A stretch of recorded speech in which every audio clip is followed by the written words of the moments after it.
सकाळचे 7 वाजले होते. बार्शी शहरातील नाईकवाडी प्लॉटमध्ये अचानक मोठमोठ्याने रडण्याचा आवाज येतो.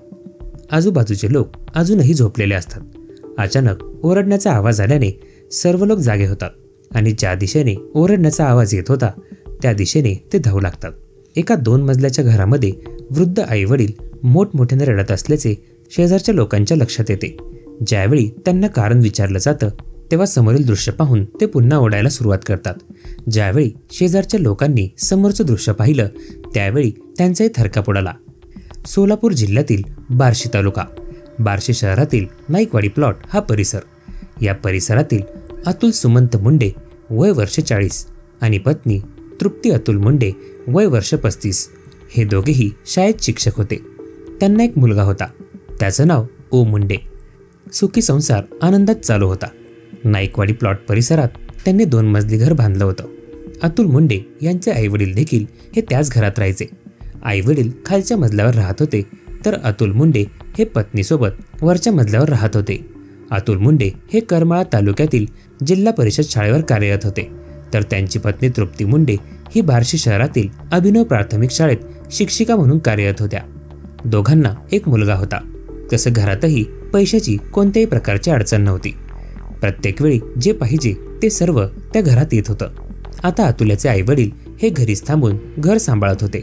नातवाची सर्व जबाबदारी अतुलच्या आईवडिलांकडे होती. अतिशय सुखी कुटुंब आणि आनंदी जीवन असंच काहीसं वातावरण अतुल मुंडे यांच्या घरात होतं. अतुल हा 40 वर्षांचा होता तर तृप्ती 35 वर्षांची. दोघेही नोकरीला असल्यामुळे दोघांची भेट फक्त संध्याकाळीच होत असायची. अतुल हा करमाळा तालुक्यात असल्यामुळे त्याचं अपडाऊन चालू होतं तर तृप्ती ही शहरात होती. त्यामुळे ती तिच्या वेळेनुसार शाळेत जात होती. त्यामुळे सुट्टीच्या दिवशीच त्यांना वेळ मिळायचा.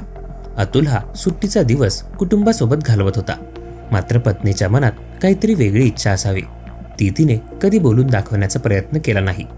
महिला मंडळींच्या मनात असलेल्या या गोष्टी बाहेर येण्यासाठी खूप वेळ लागतो. तोपर्यंत खूप उशीर झालेला असतो.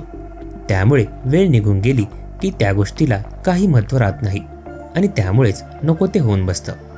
अतुल आणि तृप्ती यांची भेट रोज रात्री होत असल्यामुळे ज्या काही गोष्टी तृप्तीला बोलायच्या होत्या त्या तशाच राहून जाऊ लागल्या.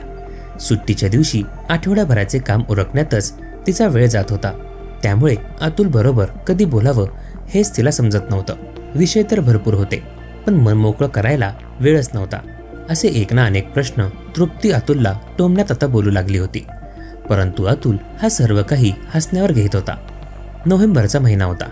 दिवाळीचा सण नुकताच संपला होता. सुट्टीचे दिवसही आता संपत आले होते. 27 नोव्हेंबरचा दिवस.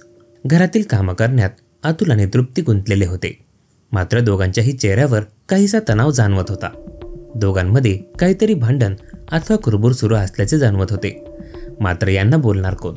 आई वडील होते परंतु लेक आणि सुनेच्या मध्ये पडायचा नाही असा त्यांचा पवित्रा होता. त्यामुळे ते काहीच बोलत नव्हते. अतुल आणि तृप्ती हे दोघेही शिक्षक होते. त्यामुळे त्या दोघांनीही एकमेकांचे प्रॉब्लेम ओळखून घेणे गरजेचे होते. जो वाद जागच्या जागी मिटतो त्यामध्ये नुकसान कमी होतं किंवा होत नाही. परंतु जो वाद मनात दाबून राहतो तो वाद आणि राग अधिक वाढत जातो. अशाच प्रकारे अतुल आणि तृप्ती यांचं झालं होतं. गेल्या अनेक वर्षांपासून चालू असलेल्या संसाराला कुठेतरी तडा जात होता. अतुल आणि तृप्ती दोघेही समजदार होते पण दोघेही समजून घेण्यात कमी पडत होते.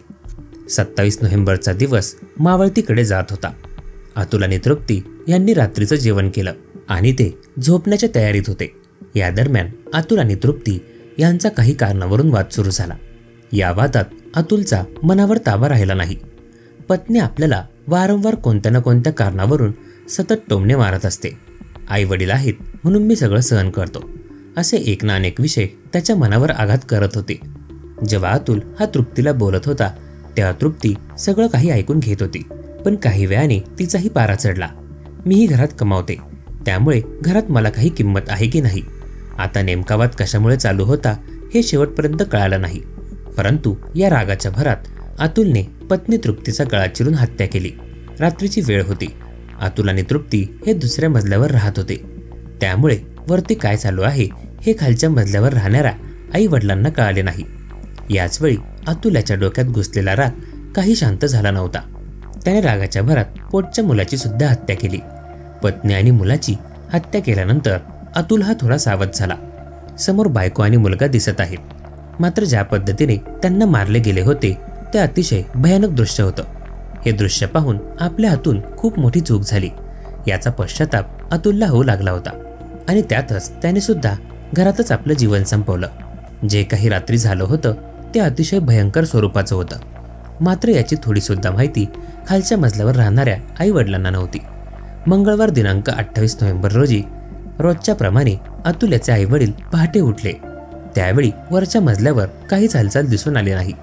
त्यांना झोप लागली असेल असं म्हणून अतुलच्या वडिलांनी दुर्लक्ष केलं. मात्र सकाळचे 7 वाजले तरी अजूनही कोणी उठलं नाही. त्यामुळे ते पाहण्यासाठी ते दुसऱ्या मजल्यावर गेले. त्यावेळी त्यांनी खिडकीतून आत पाहिलं. यावेळी त्यांना सुनतृप्ती हिचा मृतदेह रक्ताच्या थरळ्यात पडलेला दिसला. समोरचं दृश्य पाहून अतुलच्या वडिलांना चक्कर आली. त्यानंतर त्यांनी घराचा दरवाजा तोडला. घरात प्रवेश केला तर घरातील दृश्य अतिशय भयंकर स्वरूपाचं होतं. त्यांचा नातू एका बाजूला पडलेला होता तर मुलगा दुसऱ्या बाजूला पडलेला होता. सून रक्ताच्या थरळ्यात पडलेली होती.